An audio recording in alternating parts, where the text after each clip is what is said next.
Hey, welcome back. In this video right here, we're going to discuss the upper and lower bounds of a series. Now, as we saw in our previous video up here, we were trying to determine if the series 1 over n cubed converged or diverged. And we used the integral test to determine that. And we said that this series converged by what we call the integral test. And we also got that 1/2. Remember this 1/2 right there? Now that 1/2 is very important. This is saying that the integral itself converges to 1/2. But remember, the integral we're using to determine they're not the same, but we can use one in place of the other. So what we're going to talk about in this video is how can we determine what the bounds of our series approaches? And this is very important for us because we need to know if a series will converge and about where will it converge to. And this is very important. Like think about the number pi. Think about the number pi, for instance.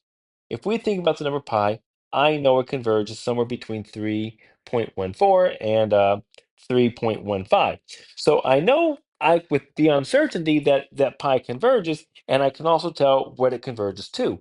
And if pi didn't converge between these two numbers, we could never find, let's say, the area of a circle. We can't find the volume of a sphere. We couldn't even go to the moon because we have to travel in these elliptical orbits and that require pi, the use of pi itself. So converging is very important. Find out where a value converges to is also equally important. So one way we can find these bounds, which we're going to call the 3.14 the lower bound and the 3.15 the upper bound, one way we can find these bounds is by using the integral test itself. And here's what our rule says. So it says, if a series converges, then the following inequality must apply, that the actual sum itself has to be less than or greater than our integral that we found above, and less than that same integral plus the first term. That's it. In another video, I'll also explain why this really works right here. But let's just take a look at our example above.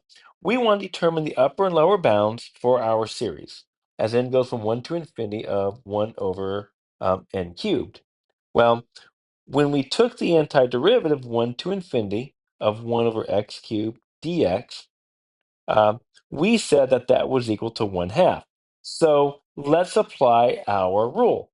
We are saying that our series from n equals 1 to from 1 to infinity of 1 over n cubed is less than the first term. Well, if we let n equal 1, we just get 1. So less than 1 plus that area, 1 to infinity, 1 over x cubed dx. And it's going to be greater than that area of 1 to infinity, 1 over x cubed dx. So if I just plug this in, this just becomes 1/2. That is what we found is less than our actual sum, and that's going to be less than 1 plus that 1/2 as well.